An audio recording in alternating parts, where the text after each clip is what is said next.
pessoal, tudo bem? Eu sou Edmara Matos, eu sou psicóloga e eu vim aqui hoje conversar um pouquinho com vocês sobre o abuso sexual de crianças e adolescentes. O nome da palestra é Abuso Sexual de Crianças e Adolescentes, precisamos falar sobre isso. Eu vou falando um pouquinho para vocês sobre a minha atuação nessa área. Eu sou psicóloga, já tenho 9 anos e eu trabalho no serviço chamado Família Acolhedora, aqui na cidade de Cascavel, no Paraná. E assim, nós aqui no serviço nós atendemos muitas situações de crianças e adolescentes que chegam para o acolhimento devido ao abuso sexual, né? Então é importante falar sobre isso. O mês de maio é utilizado por profissionais de todo o Brasil para trabalhar essa temática tão necessária, tão emergente, que é o abuso sexual de crianças e adolescentes. E pensando no meu compromisso ético enquanto psicóloga, eu pensei de fazer essa palestra para trazer informações para vocês sobre quais as características o abuso sexual entre crianças e adolescentes, tá bom? Então a gente só vai aguardar mais uns minutinhos e a gente já começa a palestra, ok? Então o tema da minha palestra de hoje é abuso sexual de crianças e adolescentes. Precisamos falar sobre isso. Como eu comecei falando no início da gravação, eu vejo uma necessidade de conversarmos sobre o abuso sexual de crianças e adolescentes. Apesar de tantas campanhas por todos esses anos aí, que a gente todo ano, os serviços fazem campanha, as prefeituras, sobre o dia 18 de maio, sobre o mês de maio, sobre a necessidade e importância de ficar atento, de identificar a violência sexual, de como identificar, tantos serviços falam, mas eu percebo que às vezes as pessoas não dão tanta atenção. Então, por isso eu quis trazer também essa temática para a gente conversar um pouquinho. Eu vou deixar para olhar as dúvidas no final, tá bom? Porque senão eu acabo me perdendo, como é a minha primeira vez aqui, então peço um pouquinho de paciência para vocês, tá? Então, por que se fala sobre o mês de maio, sobre por que existe o Dia Nacional de Combate ao Abuso e à Exploração Sexual de Crianças e Adolescentes, que é o dia 18 de maio, é amanhã. Lá no ano de 1973, no dia 18 de maio de 1973, na cidade de Vitória, Espírito Santo, a menina Araceli Santos foi sequestrada, espancada, estuprada, drogada e assassinada numa orgia de drogas e sexo. Seu corpo apareceu 6 dias depois, ele foi desfigurado por ácido. Os agressores de Araceli nunca ficaram impunes, nunca foram punidos, e esse fato ele chocou muito a mídia na época, né? E aí por isso, depois de tudo isso que aconteceu, que ficou impune esse crime, no ano de 2000, as entidades, né, do Brasil todo se reuniram e decidiram instituir o dia 18 de maio como o dia, o símbolo, porque a Araceli ela se tornou um símbolo de combate ao abuso e à exploração sexual de crianças e adolescentes. Infelizmente no Brasil existem muitas e muitas e muitas Aracelis. Meninos e meninas já sofreram ou estão sofrendo abuso sexual dentro de suas casas, nas escolas, né? Então a gente precisa, nós adultos responsáveis, nós precisamos ficar um pouco mais atentos, ficar vigilantes. Às vezes as pessoas pensam que é um pouco de exagero nesse cuidado todo, mas a gente precisa falar sobre isso, porque a violência sexual ela é muito silenciosa. A violência sexual ela é praticada pelas pessoas normalmente, né? Ela é praticada pelas pessoas que a gente tem confiança. Nunca que eu imaginei que isso ia acontecer com meu filho, e acontece, né? São pais, são irmãos, são avós, tios, padrinhos, né? Tem N situações que a gente vê aí, denúncias pelo Brasil todo, que caem na mídia. E aí tem aqueles casos também que não aparecem nos jornais, né? Então, por isso que a gente fala, tem muitas Aracelis pelo Brasil afora. Então, esse assunto é emergente. A gente precisa falar sobre abuso sexual. E aí, com o documento, teve um documento que o pessoal criou, né, construiu junto nas instituições, no ano de 2000, a Lei Federal 9.970 de 2000, quem quiser pesquisar depois pode olhar. Com esse documento foi instituído um dia, né, em que as organizações governamentais e não governamentais organizam campanhas. Então, por isso existe tantas campanhas no mês de maio. Mas o abuso sexual é importante dizer que a gente precisa combatê-lo todos os dias da nossa vida. Todos os dias, todos os momentos. Nós precisamos estar sempre atentos, vigilantes em relação aos sinais que as crianças muitas vezes demonstram. E aqui eu trouxe também uma fala sobre o fenômeno violência, né? Então ali a autora Guerra, ela nos traz um conceito sobre a violência. A violência, ela é um processo de objetalização da criança e do adolescente, no qual ambos são despidos de qualquer subjetividade e reduzidos à condição de objeto de maltrato. Se eu for discutir a violência aqui, a gente vai ficar o dia todo, né? Então, por isso eu quero falar de um modo bem simples para vocês sobre o fenômeno violência, né? Existe a criança e o adolescente, ele se torna um objeto. Essa criança, esse adolescente, ele é despido da sua subjetividade, dos seus sentimentos, daquilo que ele sente, e ele passa a ser objeto. E aí, a partir disso, a partir do momento que ela se transforma, que esse adulto ele transforma a criança, esse adolescente, em um objeto, como esse objeto não tem sentimentos, ele se torna objeto de maltrato, né? Então, a gente, de um modo geral, a violência ela é isso. E aí, aqui eu trago também um pouquinho dos tipos de violência, né? Existe a violência física, a violência psicológica, a violência sexual e a violência institucional, né? Então, aqui nessa palestra, eu vou falar para vocês mais sobre a violência sexual. Não vou entrar nos conceitos de violência física, psicológica e institucional, porque, como eu disse, nós iríamos ficar aqui o dia todo falando sobre o fenômeno violência, né, que transforma as pessoas em objeto, mas eu estou falando aqui da criança e do adolescente por conta do abuso sexual que acontece. E aí existem três formas de abuso sexual, né, de violência sexual que acontece.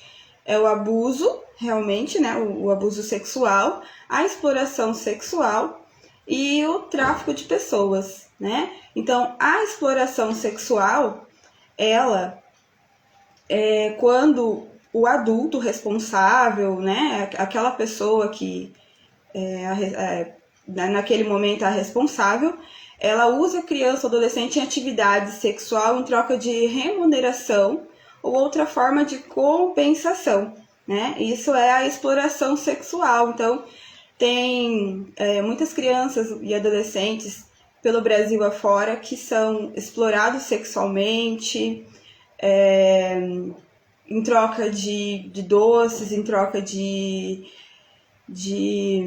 favores, em troca de comida. Infelizmente, nós temos várias situações aí pelo Brasil afora.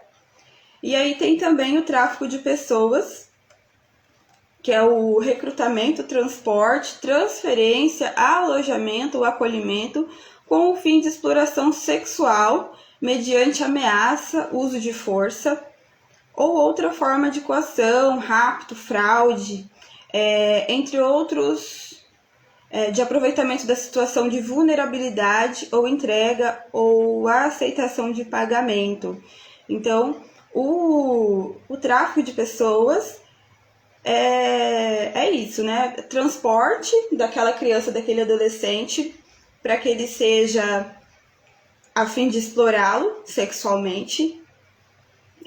Isso acontece bastante, que a gente vê aí nos noticiários no Nordeste, aqui também, no Paraná também tem situações de que a criança, o adolescente desaparece. Então existem alguns estudos que mostram que é para esse fim também, né? Tem situações que acontecem o tráfico de pessoas para exploração sexual. E aí nós temos o abuso sexual. E o que é o abuso sexual? É a ação de qualquer pessoa que se prevaleça de sua relação de poder, afeto ou confiança, obriga a criança ou adolescente a atos eróticos ou sexuais para os quais elas não têm condição de discernir, consentir ou resistir. O abuso pode acontecer dentro de casa ou fora de casa. Então, esse adulto, ele se aproveita dessa relação de poder, porque ele é o maior, né? A criança, ela depende, a criança ou adolescente, ela depende desse adulto para ir para a escola, para comer, para se vestir, né? E aí esse adulto, ele se aproveita do afeto e da confiança dessa criança, desse adolescente. Ela se obriga a esses atos eróticos ou sexuais, né? Para os quais ela não tem condições de dizer que não. Muitas vezes a violência sexual está tão naturalizada para aquela criança, para aquele adolescente, ele está tão machucado que ele nem entende que é uma violência. Ele acha que é um carinho, é a única forma de afeto que ele conhece, né? Então, muitas vezes isso acontece. Por isso é importante nós nos informarmos, psicólogos, assistentes sociais, professores, pai, mãe, todo mundo, madrinha, padrinho, todo mundo se informar sobre todas essas informações em relação ao abuso sexual, como que acontece, para que a gente fique alerta e caso aconteça a gente consiga fazer denúncia. Então, o abuso sexual, de um modo geral, é isso, né? É a ação de qualquer pessoa que se prevaleça de sua relação de poder, afeto e confiança. E como eu disse no início, muitas vezes esse adulto, ele faz parte da convivência da criança e do adolescente. É uma pessoa, muitas vezes, muitos casos acontecem dentro de casa. Eu trabalho no serviço de acolhimento e a gente vê muitas situações em que a criança, o adolescente, ele sofreu abuso dentro de casa, pelas pessoas que deveriam protegê-la, cuidá-la, dar carinho, afeto, e elas são abusadas dentro de casa. Não estou dizendo de modo geral, tá? Estou dizendo não estou dizendo assim, não estou falando que em todos os casos acontece abuso sexual, dos casos que vêm para o acolhimento familiar, mas alguns casos vêm com histórico de abuso. E aí o abuso sexual, de que forma que ele acontece? Ele pode ser com contato físico, que é a penetração, ou a tentativa de penetração, a masturbação da criança, o toque, né, nos órgãos genitais da criança, o sexo oral, a manipulação do órgão genital daquela criança, daquele adolescente, com o objetivo de obter prazer, e tentativas de contatos físicos forçados. E aí tem também o abuso sexual sem o contato físico, que é o assédio, o abuso sexual verbal, o exibicionismo, voyeurismo, a exibição de material pornográfico para essa criança e para esse adolescente também são formas de abuso sexual, tá? Então, fiquem atentos também, porque às vezes a criança ou adolescente, ele aprende, ele sabe muito sobre sexo, sabe muito sobre aquele assunto, e onde que ele aprendeu? Alguém está mostrando para ele. Não, o abuso sexual ele não precisa ser com o contato físico, não precisa ter o ato. O que muitas vezes não é bem difícil a gente conseguir. Eu trabalho dentro do serviço, eu vejo muito, a gente não consegue provar muitas vezes que houve o abuso sexual, porque o crime tem que ter materialidade, que eles falam. E muitas vezes não tem, né? A criança ela foi exposta, ela foi assediada, a pessoa falou coisas para ela, exibiu o órgão genital, exibiu material pornográfico, e aí a gente não tem como provar que houve um abuso sexual. Mas nós, cidadãos da sociedade civil, precisamos estar atentos aos sinais, né? Na escola, ou algum coleguinha do meu filho, ou mesmo meu filho, tá falando sobre algum assunto que eu não conversei em casa, a gente precisa ficar atento a isso. O abuso sexual ele não acontece só com contato físico. Ele tem também o abuso sexual sem esse contato físico, tá? Uma outra questão que eu gostaria de falar com vocês é sobre os indícios, né? A criança ou adolescente que encontra-se vivenciando abuso sexual, ele apresenta alguns indícios. E é importante lembrar aqui, gente, que não dá pra gente generalizar e dizer, teve aquele comportamento, é abuso sexual. Não, a gente precisa olhar para um conjunto de comportamentos. Eu não posso, porque a criança anda muito com pesadelos, por exemplo, ela foi abusada sexualmente. Porque aí a gente faz um terrorismo também com as pessoas, né?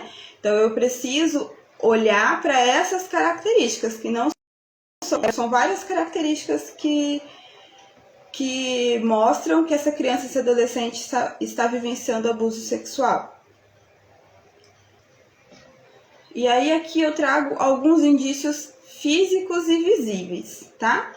Então, roupas rasgadas ou manchadas de sangue, hemorragia, secreção vaginal ou retal, dificuldade para caminhar, hematomas, edemas, escoriações na região genital e anal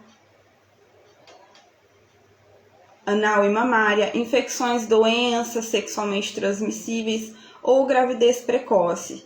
Esses indícios são mais gritantes, né? E aí, a partir disso, por exemplo, se a criança chega reclamando que tá machucando, que tá com ânus doendo, ou tá com dores na vagina, são sinais gritantes que tem alguma coisa acontecendo e a gente precisa olhar para isso, saber o que está acontecendo. Mas a maioria dos indícios do abuso sexual, eles não são visíveis, tá? E aí eu trago aqui para vocês algumas consequências do abuso sexual em curto prazo e longo prazo. Primeiro eu vou falar sobre as consequências do abuso sexual a curto prazo, tá? Então, o que acontece quando alguém está vivenciando o abuso sexual? De uma hora para outra, a criança começa a apresentar distúrbios de sono, então ela não dorme direito, ela tem insônia, ela tem pesadelo, perda do controle dos esfíncteres, então o xixi, o cocô, ela perde o controle, mudanças nos hábitos alimentares, aquela criança que comia bem não está comendo mais direito, ou vice-versa, né? Ela está comendo demais, problemas comportamentais, consumo de álcool e drogas, fugas, conduta suicida, autoflagelo, hiperatividade, diminuição do rendimento acadêmico também é um indício, tá? Então aquela criança que era um exemplo na escola, começa a cair o rendimento dela na escola, também é um indício. Problemas emocionais, um medo generalizado, agressividade, culpa, vergonha, isolamento, ansiedade, depressão, baixa autoestima, rejeição ao próprio corpo, a criança se sente suja, são também indícios do abuso sexual, tá? Comportamento sexualizado, conhecimento exagerado e precoce e incomum para a idade, né? Masturbação compulsiva é um indício, o exibicionismo é um indício e problemas de identidade sexual também. Uma outra questão também é a dificuldade em socialização com outras crianças ou adolescentes. Então, todos esses comportamentos são indícios a curto prazo, tá? Ela tá sofrendo, aí assim, novamente eu venho dizer, não é um comportamento só, é um conjunto de comportamentos. Se você tá percebendo que o seu vizinho, ou o seu sobrinho, ou alguém do seu convívio tá apresentando esses comportamentos, fique alerta, observe, e se você entender e ver a necessidade, procure ajuda profissional, procure o serviço, né, que acompanha, o conselho tutelar, enfim. Procure entender tudo isso e a partir, se você entender que é necessário fazer uma denúncia, faça uma denúncia, tá? E aí, todos esses comportamentos, esses problemas são que acontecem no momento agora, né? Que tá acontecendo a situação do abuso sexual. Aí tem os comportamentos, as consequências do abuso sexual a longo prazo. Às vezes, eu atendo também na clínica. E aí eu vejo, assim, tem pessoas que me procuram para atendimento psicológico, e aí a gente vai... a pessoa vem com uma queixa para o atendimento, e a partir dessa queixa a gente vai investigando e vai percebendo que, na verdade, ela sofreu um abuso sexual lá quando ela tinha 5 anos de idade, 3 anos de idade. Então, isso tudo ela vem carregando. A marca da violência sexual na vida da pessoa, ela vem trazendo, né? E aí isso precisa ser trabalhado, isso precisa ser colocado em atendimento. Enfim, essas dores, muitos desses problemas emocionais que a pessoa apresenta na vida adulta são resultado de um abuso sexual, por exemplo. Às vezes a pessoa sofreu um abuso sexual lá atrás e entende que já superei, já passou tudo isso, mas não trabalhou isso em atendimento, não trabalhou isso internamente, isso volta através de dores, através de doenças, tá? E aí, as consequências do abuso sexual a longo prazo são dores físicas e crônicas, tentativas de suicídio, problemas emocionais, depressão, ansiedade, fobias, dificuldades com a identidade, né? Disfunções sexuais, aquela pessoa ela não consegue se sentir realizada com o companheiro dela, ela não consegue ter um orgasmo, por exemplo, né? Então a gente precisa trabalhar tudo isso, tá? Dificuldades em estabelecer vínculos afetivos. É muito comum a pessoa que sofreu um abuso sexual, ela ter essa dificuldade de estabelecer vínculos com outras pessoas na vida adulta, porque ela perdeu a confiança nas pessoas lá na infância e na adolescência, né? Então ela tem essa dificuldade aí. Problemas de relacionamento interpessoal também são indícios de pessoas que sofreram algum tipo de abuso sexual, foi exposta a algum tipo de situação nesse sentido. Os sentimentos mais comuns na criança e no adolescente que sofreu um abuso sexual, ela se sente confusa, né? Ela se sente confusa, culpada, com medo, e perde a confiança nas pessoas, né? Confusa, a criança pode achar que é normal, como eu disse no início, né? Porque o abusador disse que é mais... O abusador disse que é normal, que não vai doer, que não vai machucar, né? A criança, ela fica confusa porque, ao mesmo tempo que aquela pessoa de confiança dela diz pra ela que é um carinho, ela não pode contar pra ninguém, né? E aí, quando ela faz isso, quando ela não conta pra ninguém, que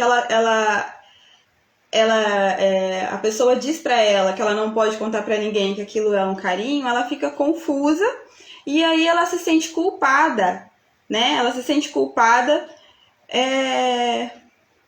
por não ter feito nada para interromper a violência. E essa culpa, muitas vezes a pessoa leva para a vida, não fica só na infância, tá? Então ela se sente culpada porque ela não conseguiu interromper essa violência. Às vezes a família, as pessoas, até a criança tem informação, às vezes os pais, eles têm um compromisso de levar essa informação para as crianças, de orientar. E aí, como aquela pessoa, que é uma pessoa que tinha vínculo com ela, disse para ela que não era para ela contar para ninguém, ela se sente culpada porque ela não conseguiu interromper a violência. Ela se sente merecedora daquilo, né? Ela se sente culpada.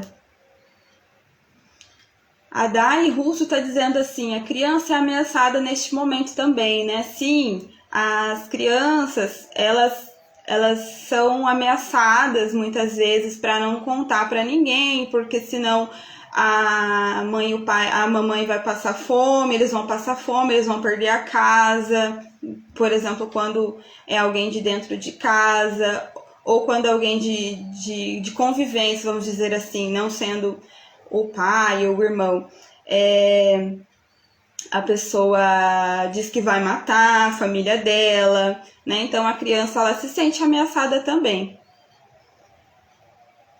E aí ela sente culpa.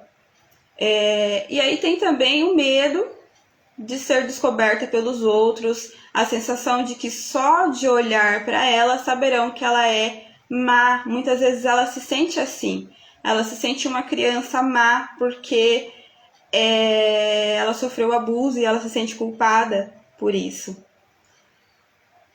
Ela sente raiva do abusador, de si mesma, por não parar o abuso. E aí sente também raiva do pai e da mãe muitas vezes porque ela não se sentiu protegida desse abuso sexual.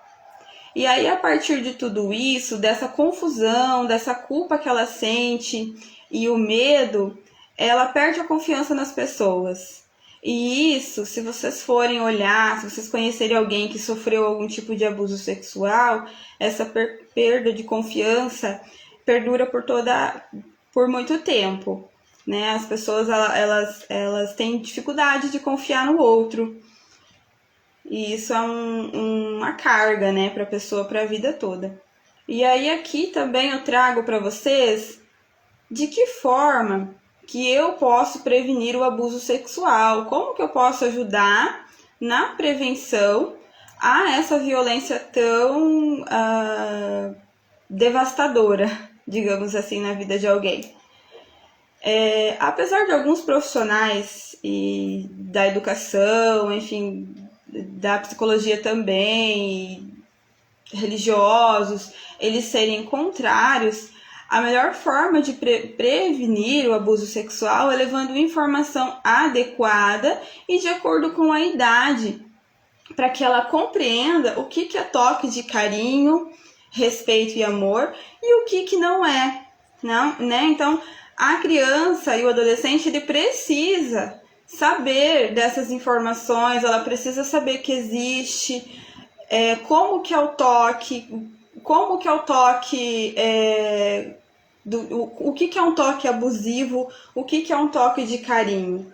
Mesmo, vamos pensar assim, um tio que gosta de ficar pegando a criança e colocando no colo, nos órgãos genitais, né? Isso também, se você prestar atenção, não estou dizendo de um modo, não estou generalizando, tá? Mas vamos pensar, a forma como a pessoa pega a criança no colo e coloca no colo dela, a gente percebe o que é o toque de carinho e quando a pessoa está pegando a criança, o bebê de colo, de outra forma, né? Então, os pais precisam estar atentos a tudo isso, né?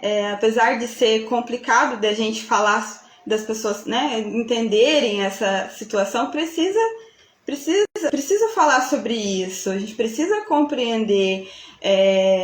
Os índices de abuso sexual no Brasil, eles são assustadores. Então, a gente precisa informar, a gente precisa conversar com as crianças e com os adolescentes do que é o toque de carinho, o que é um toque de amor e respeito e o que é um toque abusivo. E ensinar ela a dizer não, né? Quando a criança, adolescente, ele não quer contato com aquele parente, aquele fulano lá, ele não quer conviver, ele não quer nada, não quer contato nenhum, fique alerta, tá? Porque por mais que não aconteceu nada, talvez a criança ela se sentiu tocada de uma forma errada, porque você ensinou para ela, para o teu filho, que aquele toque não é legal.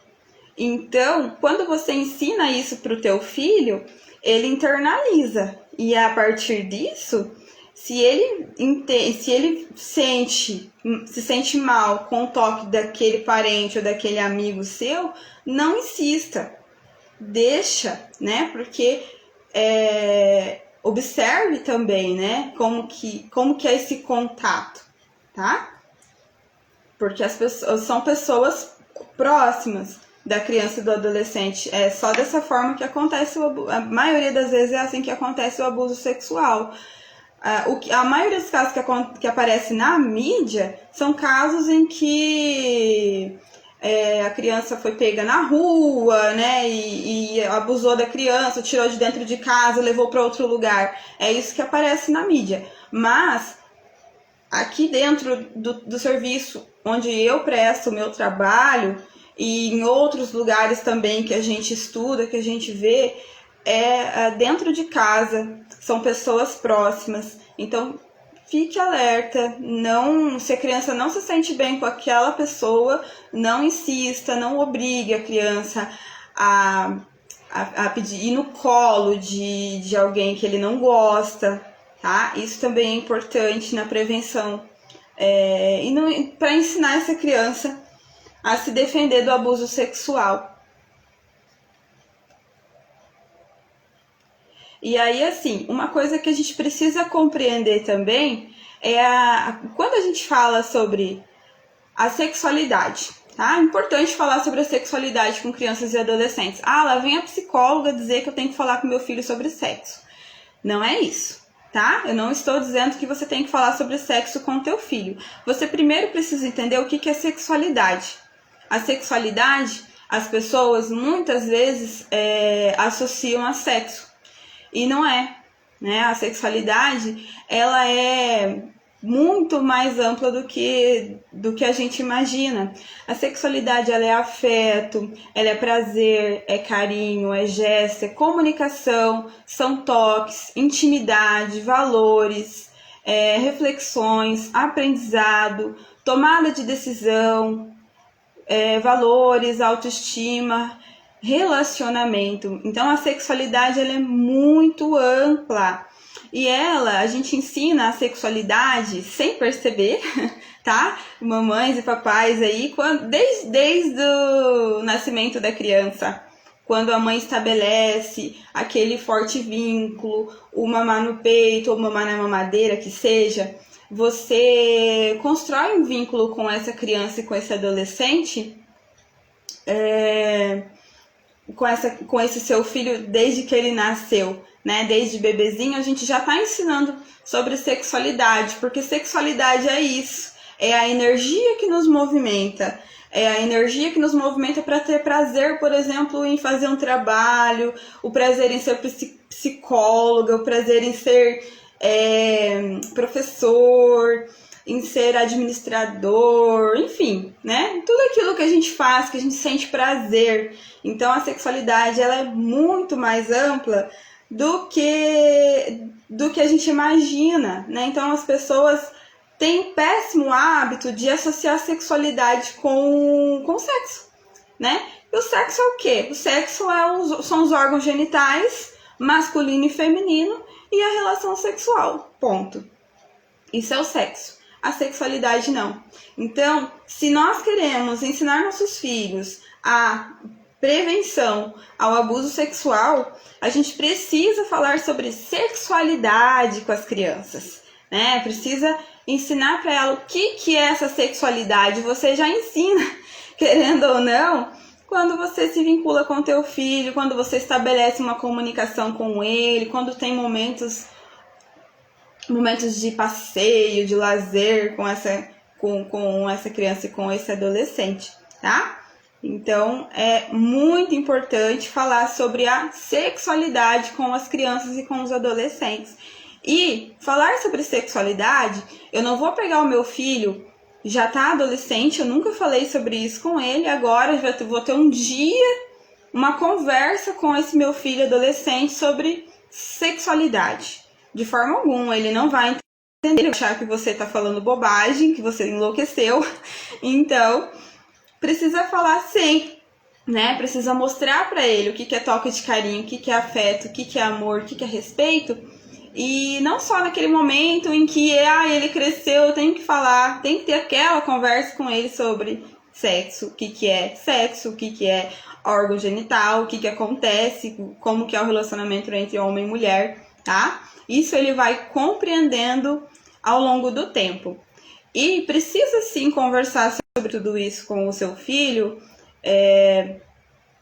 porque é uma forma de prevenção, né? É uma forma de evitar que esse tipo de coisa aconteça, porque a criança, adolescente, como eles são tratados muito como não tem que saber, não é assunto impróprio para a infância, para a criança, para o adolescente, então ele fica sem entender o que é aquele toque, por que o tio fez aquilo com ele, por que fez aquele jogo com ele, que ele não se sentiu bem, né? Então, precisa falar sobre sexualidade, sim, com os nossos filhos, com os nossos sobrinhos, com os nossos afiliados, nas escolas também.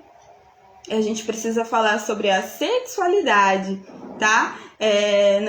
Não exatamente sobre o sexo, tá bom? E aí, assim, a educação sexual, ela previne e identifica o abuso sexual, porque quando a gente leva informação para a criança e para o adolescente, ele consegue entender que aquilo, o que é que está acontecendo em casa, né? Que aquele toque que o pai, que aquela brincadeira que o pai faz com ele ou com ela, não é carinho, aquilo é abuso. Então, precisa fazer a educação sexual. Ela precisa ser realizada desde muito cedo, como eu disse, né? E aqui eu trouxe algumas estatísticas, tá? Em média, 4 de cada 10 crianças são vítimas de violência sexual. Elas foram abusadas pelo pai. De 88% dos casos de abuso infantil, o agressor faz parte do vínculo de convívio da criança. Aproximadamente 63,4% das vítimas de abuso são meninas. Na maioria dos casos, a criança abusada, independente do sexo, tem menos de 10 anos de idade. e acaba por não denunciar o agressor por medo. O monitoramento das mães é fundamental para a prevenção e recorrência da violência sexual. E somente cerca de 10% a 20% dos casos de abuso contra crianças e adolescentes são denunciados. Então, é uma pequena parcela que é denunciado, que vem para o acolhimento às vezes não vem, né? Às vezes tem algum familiar que pode cuidar, que pode ficar com essa criança, com esse adolescente. Então, é uma parcela mínima que faz denúncia. Então, a gente precisa quebrar esse tabu. Por isso que eu quis falar sobre esse assunto aqui para vocês, porque a gente precisa levar informação e precisa falar sobre isso, precisa falar sobre abuso, precisa falar sobre quais as consequências da vida da pessoa, como identificar e como prevenir, né? A gente precisa levar informação para as pessoas. E de que forma que eu posso denunciar o abuso sexual? Você pode procurar o Conselho Tutelar da sua cidade, ou você pode fazer uma denúncia anônima no Disque 100, tá? Não, você não precisa dizer que é você, quem é você, que essa pessoa é um parente seu, que você suspeita. Você pode fazer essa denúncia de forma anônima. E aí, eu trouxe aqui no slide algumas referências que eu utilizei, tá? Tá lá no Facebook, se vocês quiserem olhar lá depois, o pessoal que tá aqui no Instagram. Mas era isso que eu queria trazer para vocês de informação. E um forte abraço para todo mundo aí. Vamos proteger nossas crianças. Obrigada e tchau, tchau.